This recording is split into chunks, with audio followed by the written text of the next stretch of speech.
योगी की सरकार में हमें न्याय मिलना चाहिए। मेरा नाम सीमा तिवारी है, मेरे बेटे के गोली लगी है, मैं बहुत दुखी हूँ। मेरे फादर को, उसके फादर को आवाज़ नहीं आ रही साहब।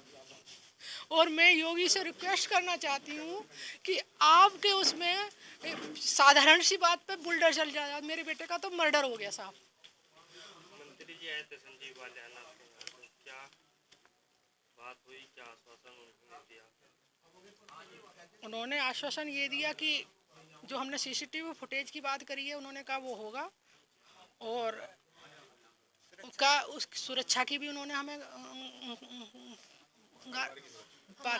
मैं उसकी बहन हूँ। हमने सीसीटीवी फुटेज की मांग की है।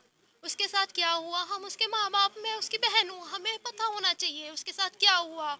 हमें सीसीटीवी फुटेज दिखाई जाए। और हमारे भाई के छाती में गोली मारी, सांस नहीं आई। बदमाशों के पैरों में गोली मारी जाती है साहब। बदमाश छाती पे मार रहे हैं, वे पैरों पे मार रहे हैं, पैरों में मार रहे हैं, और उनकी हड्डी भी फ्रैक्चर हड्डी भी नहीं फ्रैक्चर हुई। ये पुलिस की कैसी कार्रवाई है? हम अपने पापा की सुरक्षा के लिए, हमें पापा की, हमारा भाई तो चला ही गया, हमारा अकेला भाई था, इकलौता भाई था ना। अब हमारे पापा अकेले हैं। अब हमें पापा की पापा की सिकरेड़ा थी। 70 किलोमीटर का आना जाना है, हमारे पापा को सुरक्षा चाहिए। हमें ककरोली 30 मोड़ नामे से कोई एक सोसाइटी में पापा को वहाँ कहीं मिले हैं। उन्हें हमें आश्वासन दिया है वह हमारे साथ हैं, और हम इंतजार करेंगे हमारी जल्द से जल्द मांगे पूरी हों, हमें इंसाफ मिले, हमें न्याय मिले। योगी को बुलडोजर कहाँ गया? मेरा बेटा चला गया, हम 4 दिन हो गए, हमारे हस्बैंड के मुंह में पानी नहीं गया।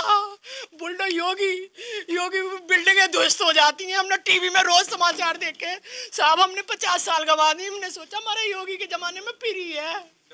हम डबल इंजन की सरकार में हमें न्याय नहीं मिला साहब। हम तो खुले भेजते थे, हम तो 12 बजे 11 बजे हम सफर से करके आते थे, तो हम कहते थे योगी की सरकार, अब कुछ नहीं बिगड़ेगा हमारा।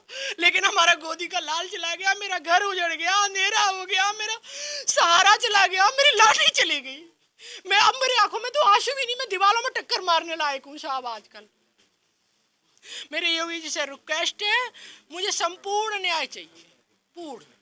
मेरा भाई की, हम यहाँ इतने सालों से रह रहे हैं, मेरे भाई के खिलाफ कोई भी, कितना सज्जन था, उसके खिलाफ कोई भी कंप्लेन नहीं थी। गुंडागर्दी में किसी भी चीज में उसका नाम नहीं था। दुकान पे बैठे था, न्यू मेरानोस का शोरूम था, और वो 2 दोस्तों को बचा गया। व्यापारी आदमी था, बिजनेसमैन था भाई। हाँ जी, धमकी दी जा रही है। हम लोग सुरक्षित नहीं है, हमारी सुरक्षा दी जाए हमको।